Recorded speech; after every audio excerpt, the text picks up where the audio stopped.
নমস্কার বন্ধুরা, আমি প্রবীর কুণ্ডু এবং এই চ্যানেলে আপনাদের সকলকে স্বাগত। তো আলটিমেটলি দেখলাম ব্রাত্য বসুর হুব্বা।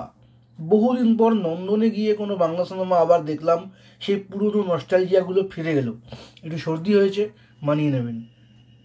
হুব্বা সিনেমাটা কেমন লাগলো সেটাতে যাওয়ার আগে একটু হুব্বা সম্পর্কে আপনাদেরকে বলবো। হুব্বা শ্যামল, হুব্বার আসল নাম হচ্ছে শ্যামল দাস। সে হুগলির একটা সময়ের ত্রাস ছিল। সময়টা ওই 2090-এর শেষের দিক, 2000 দশকটা পুরো ওই সময়টা। তো সে এবং তার উল্টো দিকে শ্যামল, হুব্বা শ্যামল এবং তার উল্টো দিকে ছিল রমেশ নামে আরেকজন মস্তান, কুখ্যাত মস্তান। তো এদের মস্তানি এবং এদের যে মধ্যেকার রাইভেলারি, সেটাই চলতো সে সময়। তো হুব্বার খুব কাছের একটা মানুষ ছিল, বন্ধু ভাই বলতে পারেন, শান্ত দাস। সে হুব্বার একটু সেবা টেবা করতো, খবরাখবর দিত। তো সেই শান্ত দাসকে রমেশের গ্যাংয়ের লোকেরা মেরে ফেলে, নৃশংসভাবে হত্যা করে। কীভাবে হত্যা করে? শান্ত ঘুমিয়েছিল, তো রমেশের দলবল ছেলেপেলেরা এসে শান্তর ঘরে ঢোকে। শান্ত ভয়ে খাটের তলায় ঢুকে যায়, চৌকির তলায় ঢুকে যায়। সেটা রমেশের লোকেরা বুঝতে পারে এবং বুঝতে পারার পর তাকে চৌকির তল থেকে বার না করে তারা সকলে 10-12 জন মিলে চৌকির উপর উঠে পড়ে এবং চৌকির উপর লাফাতে শুরু করে। এবং লাফাতে লাফাতে চৌকি ভেঙে চৌকির নিচে শান্তকে পিষে দেয়। শান্ত মারা যায়। এবং তারপর হুব্বার সেই বিখ্যাত ডায়লগ, যেটা আপনাদের হয়তো অনেকের মনে থাকতে পারে, সেই সময় খবরের কাগজেও বেরিয়েছিল, যে হুব্বা বলেছিল যে ও আমাদের একটা উইকেট নিয়েছে, ওরা আমাদের একটা উইকেট নিয়েছে, আমি ওদের 5টা উইকেট নেবো। এখানে উইকেট মানে হচ্ছে ও আমাদের একজনকে মেরেছে, আমি ওদের 5জনকে খুন করবো। এবং সে হুব্বা করেও। হুব্বা রমেশের দলের অনেককে খুন করে। ইভেন এমন একজনকে খুনের ঘটনা আমার এখনো মনে আছে, পেপারে বিবরণ বেরিয়েছিল, ইউটিউবেও ভিডিও মানে খবর রয়েছে সেই সময়কার, যে শম্ভু দাস বলে একজন ছিল রমেশের গ্যাংয়ের লোক, যাকে হুব্বা ঘর থেকে বার করে এনে তার মাথায় বন্দুক ঠেকায়। এবং এই শম্ভু দাসের স্ত্রী এবং বাচ্চা দৌড়ে দৌড়ে আসছে ওকে বাঁচানোর জন্য, যে আমার স্বামীকে মেরো না। তো তাদের সামনে ওর মাথায় গুলি করে এবং গুলি করে ওই রমেশের গ্যাংয়ের লোককে মেরে ফেলা হয়। তো আলটিমেটলি তারপর পুলিশ খুঁজতে শুরু করে হুব্বাকে পাওয়া যায় সিটি সেন্টারে, সল্টলেক সিটি সেন্টারে। সে সিনেমা দেখছিল, সেই সময় তাকে পাওয়া যায়। এবং সেই ঘটনাটাও খুব ইন্টারেস্টিং। হুব্বাকে পুলিশ চিনতো না, কেমন দেখতে জানতো না। তো হুব্বাকে যে চেনে, সেরকম একটা খবরিকে পুলিশ সাথে করে নিয়ে এসেছিল। এবং সিনেমা দেখে যখন অনেক লোক বেরোচ্ছে, তখন ওই খবরি ভিড়ের মধ্যে একজনকে দেখিয়ে ওই তো শ্যামল, ওই তো হুব্বা বলে খবরি পালিয়ে যায়। পুলিশ তো চেনে না কে শ্যামল কাকে বললো। তো পুলিশ তখন বুদ্ধি লাগিয়ে ও শ্যামলদা বলে ডেকে ওঠে। আর হুব্বা নিজের নাম শুনতে পেয়ে পিছন ফিরে তাকায় এবং পুলিশ তাকে ধরে ফেলে।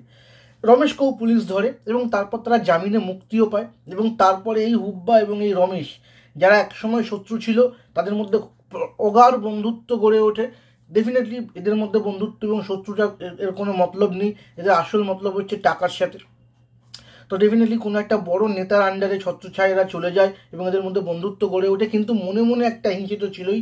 এবং সেই হিংসের জেরেই রমেশ শেষ অবধি হুব্বাকে রিষড়ার একটি পরিত্যক্ত কারখানায় ডেকে আনে এবং ডেকে আনার পর হুব্বাকে সেখানে মেরে ফেলে।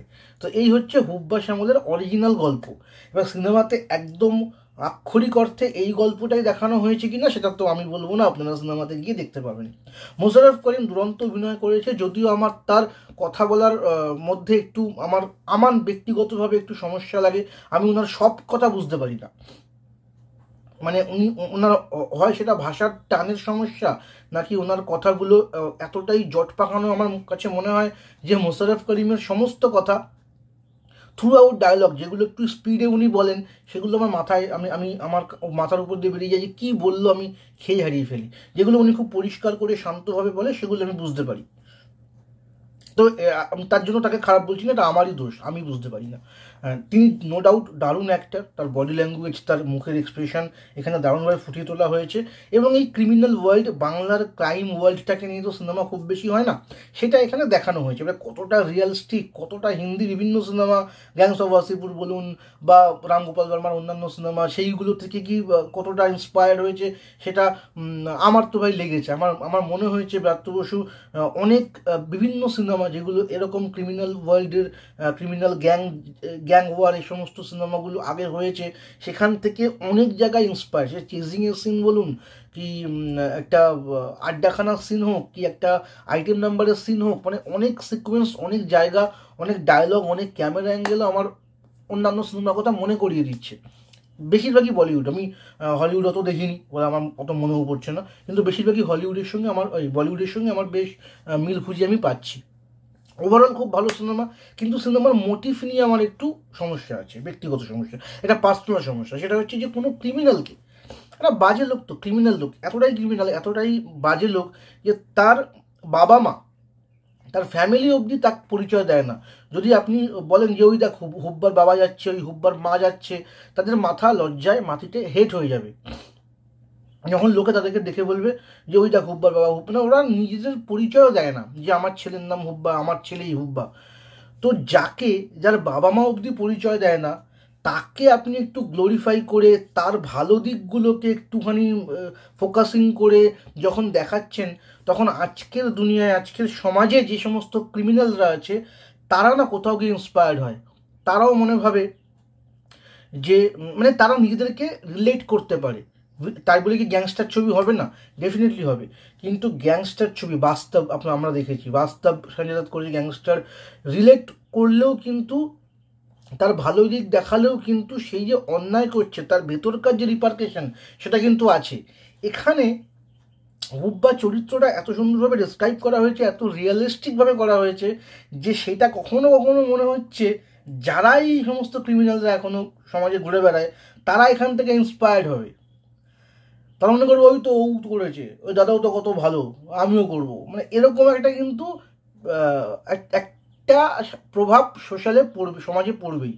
তো আমার ব্যক্তিগতভাবে এই ধরনের সিনেমা যেখানে কোনো খারাপ মানুষকে একটু লাইমলাইটে এনে তার ভালো, তার প্রত্যেকটা মানুষের মধ্যেই কিছু না কিছু ভালো আছে, তো যে খারাপ লোক তার মধ্যে থেকে ভালো খুঁজে এনে নিংড়ে এনে খারাপটাকে একটু অফ ফোকাসে রেখে ভালোগুলোকে যখন আমি ফোকাস ইন করি, তখন ওই লোকটিকে গ্লোরিফাই করা হয়, এবং সেইটাতে আমার আপত্তি। বাকি সিনেমাটা কিন্তু fantastic as a audience, as a mature audience. আমার কিন্তু আমি কিন্তু ওই প্রভাবিত হব না, আমি কিন্তু মনে করবো না যে না আমাকে ওই ভিলেনটার মতো হতে হবে। কিন্তু ইন্ডিয়ার সমস্ত অডিয়েন্স, বিশেষ করে যারা এই ধরনের ক্রাইম করে, একদম ওই নিচু তলার ক্রিমিনাল যারা, তারা কিন্তু অতটা ম্যাচিওর নয়। তারা কিন্তু এটা দেখবে এবং এটা দেখে ইন্সপায়ার্ড হবে, এরকমভাবে ল্যাঙ্গুয়েজে কথা বলতে শিখবে, এরকমভাবে কথায় কথায় খুন খারাপি কিস্তি দেবে, তারা দেয়ও, আরও বেশি করে দেবে। এবং তাদের মধ্যেকার যে কোথাও একটা আত্মগ্লানি, রাত্রেবেলা ঘুমিয়ে ঘুমিয়েও তো একটা ক্রিমিনাল তো ভাবে যে কী করছি জীবনে, খারাপ কাজ করছি, সেই ভাবনাটার জায়গাটা আরও কমে যাবে তারা যদি এই সিনেমা দেখে। তো as a cinematic value, as a cinematic experience, as a Bangla movie, অনেক বেশি সাবলীল, অনেক বেশি ভালো, অনেক সিনেম্যাটিক। কিন্তু সোশ্যাল পার্সপেক্টিভে দেখলে আমার ভাই কোথাও গিয়ে একটু আপত্তি আছে। এই ধরনের ক্রিমিনালকে একটুখানি হলেও, সামান্য 0.5 হলেও গ্লোরিফাই করা উচিত নয়, এতে ক্রিমিনালরা আরও বেশি ইন্সপায়ার্ড হয়। তো এই হচ্ছে আমার মতামত, আমার ব্যক্তিগত মতামত। ডেফিনেটলি আপনার সঙ্গে আমার মতামত এক নাও হতে পারে, আপনি অন্যরকম চিন্তাভাবনাও করতে পারেন, এবং সমস্ত চিন্তারই মুক্ত চিন্তার জায়গা এটা। আপনার হুব্বা কেমন লেগেছে আমাকে কমেন্ট করে জানান। ধন্যবাদ, আজকের ভিডিও এই অবধি।